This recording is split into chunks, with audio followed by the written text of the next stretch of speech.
Hi friends, welcome back to VVR Creation. இது பார்த்தீங்கன்னா ஒரு சிஸ்டர் கமெண்ட்டில் கேட்டிருந்தாங்க புல்லியன் நாட் போடுறது வந்து சொல்லிக் கொடுங்க சிஸ்டர் அப்படின்னு.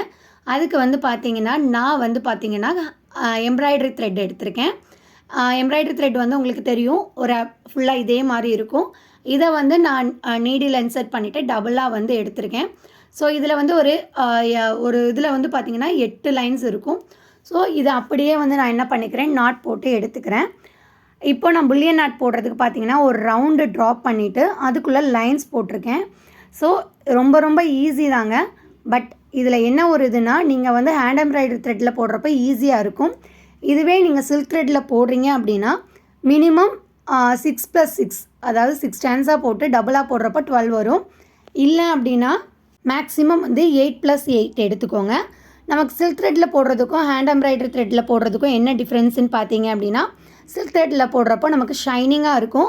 ஹேண்ட் எம்ப்ராய்டரி த்ரெட்டில் வந்து கம்பேர் பண்ணுறப்போ, அதாவது சில்க் த்ரெட்டை கம்பேர் பண்ணுறப்போ அந்த அளவுக்கு நமக்கு ஷைனிங் இருக்காது. ஓகேங்களா?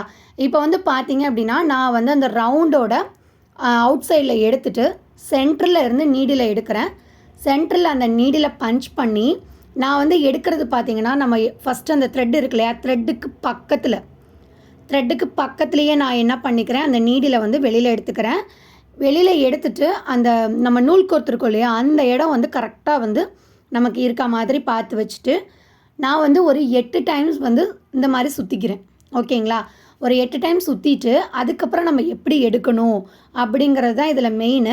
ஏன் அப்படின்னா, நமக்கு வந்து இந்த நம்ம சுற்றி இருக்கிறதுனால அந்த இடத்துல மட்டும் அந்த நூல் கோர்க்கிற அந்த பார்ட் வந்து வர்றது கஷ்டமாக இருக்கும். ஸோ அதனால் அந்த இடத்துல மட்டும் நீங்கள் லூஸ் விட்டுருங்க. ஏன் அப்படின்னா, நம்ம சுற்றி இருக்க த்ரெட்டை மட்டும் பிடிச்சிட்டு லூஸ் விட்டுட்டு அப்படியே மெதுவாக இழுத்தீங்க அப்படின்னா நமக்கு வந்து அது கரெக்டாக வந்து ஃபார்ம் ஆயிரும். இழுத்துட்டு லாஸ்ட்டாக நமக்கு இந்த அளவுக்கு இருக்கும். ஓகேங்களா? இந்த அளவுக்கு இருக்கிறப்போ அப்படியே ஃப்ரண்ட்டில் கொண்டு வந்துட்டு நம்ம லைட்டாக இழுத்து விட்டிங்க அப்படின்னா நமக்கு இந்த நாட் ஃபார்ம் ஆயிரும். ஓகேங்களா? இப்போ புல்லியன் நாட் வந்து ஃபார்ம் ஆயிரும். இதை வந்து நீங்கள் பக்கத்துலேயே வந்து பஞ்ச் பண்ணி எடுத்துக்கலாம். ஸோ இதுதான் வந்து நம்ம ஈஸியான போடுற மெத்தடு. இதுவே நீங்கள் சில்க் த்ரெட்டில் போடுறப்ப கொஞ்சம் கஷ்டமாக தான் இருக்கும். லென்த்து வந்து ரொம்ப கம்மியான லென்த்தாக எடுத்துக்கோங்க, அப்போ தான் சிக்கு விழுகாது.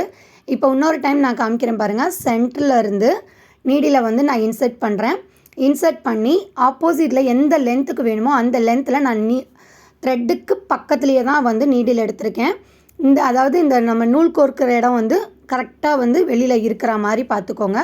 8 டைம்ஸ் வந்து நீங்கள் ஸ்டார்டிங்கில் 8 டைம்ஸ் சுற்றினீங்கன்னா அதே மாதிரி தான் சுற்றணும். அதே மாதிரி உங்களுக்கு லென்த் ரொம்ப கம்மியாக இருக்குது அப்படின்னாலும் உங்களுக்கு எந்த டிசைனுக்கு வேணுமோ அதுக்கு ஏற்ற மாதிரி எடுத்துக்கோங்க. இப்போ வந்து பார்த்திங்கன்னா ஈஸி மெத்தட் பார்த்திங்கன்னா, நம்ம அந்த சுற்றி இருக்கோம் இல்லையா, அதை மட்டும் நல்லா பிடிச்சிட்டு இப்போது கீழே வந்து அந்த கார்னர் வர்ற வரைக்கும் மட்டும் கொஞ்சம் சேஃப்டியாக பிடிச்சிக்கோங்க இந்த மாதிரி. ஓகேங்களா? இந்த மாதிரி பிடிச்சிட்டு மேலே இருக்கிற நீடில் இழுக்கிறப்ப லூஸ் விட்டுருங்க. அந்த நாட் போட்டிருக்கோம் இல்லையா, சுற்றி இருக்கோம் இல்லையா, அதை நீங்கள் லூஸ் விட்டுருங்க. ஸோ ஒன்றுமே ஆகாது, சிக்கு விழுகாது ஹேண்ட் எம்ப்ராய்டரி த்ரெட்டில் பண்ணுறப்போ. ஓகேங்களா? இதுவே சில்க் த்ரெட்டில் பண்ணிங்கன்னா ரொம்பவே கஷ்டம்தான். இப்போ வந்து லைட்டாக இந்த மாதிரி நீங்கள் எடுத்து விட்டிங்க அப்படின்னா நமக்கு ப்ராப்ளமே இருக்காது. அதே மாதிரி பார்த்தீங்கன்னா ஈஸியாக வந்து நமக்கு நாட் வந்துடும். இப்போ நீங்கள் எடுத்ததுனால வந்து நாட் வந்து வித்தியாசமாக வருமோன்னெலாம் நினைக்க வேண்டாம். ஜஸ்ட் சேம் அதே மெத்தடில் தான் வரும். அதனால் இது ஈஸியாக இருக்கும் உங்களுக்கு. நம்ம சுற்றிட்டு மேலே நீடில் எடுக்கிறப்போ லைட்டாக வந்து நம்ம எடுத்து விட்டோம் அப்படின்னா உங்களுக்கு ஈஸியாக இருக்கும். அதே மாதிரி பார்த்திங்கன்னா நமக்கு அந்த அளவுக்கு கஷ்டம் இருக்காது. இந்த புல்லியன் நாட்டை பொறுத்த அளவுக்கு பார்த்திங்க அப்படின்னா நமக்கு 2 விஷயம் டவுட் இருக்கும் எப்போவுமே. என்ன அப்படின்னா, நம்ம வந்து சில்க் த்ரெட்டில் போடணுமா இல்லை ஹேண்ட் எம்ப்ராய்டரி த்ரெட்டில் போடணுமா, சில்க் த்ரெட்டில் போட்டால் எத்தனை ஸ்டாண்ட்ஸ் எடுக்கணும், ஹேண்ட் எம்ப்ராய்டரி த்ரெட்டில் போட்டால் எப்படி போடணும், அதே மாதிரி இந்த நம்ம சுற்றுறோம் இல்லைங்களா த்ரெட்டில், அது வந்து எத்தனை டைம் சுற்றணும் அப்படிங்கிற நிறைய டவுட்ஸ் இருக்குது. அது எல்லாமே நான் இந்த வீடியோவில் கிளியர் பண்ணிடுறேன். இப்போ வந்து பார்த்திங்கன்னா எப்போவுமே வந்து நம்ம சில்க் த்ரெட்டில் எடுத்தோம் அப்படின்னா 2 விஷயம் நோட் பண்ணுங்கள். ஃபஸ்ட்டு வந்து பார்த்திங்க அப்படின்னா சில்க் த்ரெட்டில் ஸ்டாண்ட்ஸாக வந்து 8லேருந்து மினிமம் 6 ஸ்டாண்ட்ஸாக எடுத்துக்கோங்க, மேக்ஸிமம் 8 ஸ்டாண்ட்ஸாக எடுத்துக்கோங்க. அதே மாதிரி 2வது விஷயம், அதில் லென்த்து வந்து ரொம்ப லாங்காக எடுக்காதீங்க. ஏன் அப்படின்னா, ரொம்ப லாங்காக எடுத்தீங்க அப்படின்னா நம்ம சுற்றி பஞ்ச் பண்ணுறதுக்குள்ளே ரொம்ப சிக்காயிரும். ஸோ கஷ்டமாயிரும். ஓகேங்களா? ஸோ இப்போ வந்து பார்த்திங்கன்னா எத்தனை டைம் சுற்றணும் அப்படிங்கிறத நான் சொல்லிடுறேன். இப்போது நம்ம ஒரு ஃப்ளவர் போடுறோம். அந்த ஃப்ளவரோட லென்த் வந்து இந்த லைன் போட்டிருக்கு இல்லையா, அந்த லைன் வந்து எந்த அளவுக்கு இருக்கோ, லைன் வந்து சின்னதாக இருந்தது அப்படின்னா நீங்கள் வந்து ஒரு 6 டைம்ஸ் வந்து ரொட்டேட் அந்த சுற்றுறது நம்ம சுற்றிக்கலாம் த்ரெட்டை. இதுவே ரொம்ப லாங்காக இருந்ததுன்னா அதுக்கேற்ற மாதிரி நம்ம போடணும். ஸோ நம்ம மினிமம் வந்து எத்தனை டைம் சுற்றுவோம் அப்படின்னா 5 டைம்ஸ்லேருந்து மேக்ஸிமம் அந்த லென்த்துக்கு ஏற்ற மாதிரி நீங்கள் அந்த த்ரெட்டை வந்து நம்ம சுற்றி எடுத்துக்கணும்.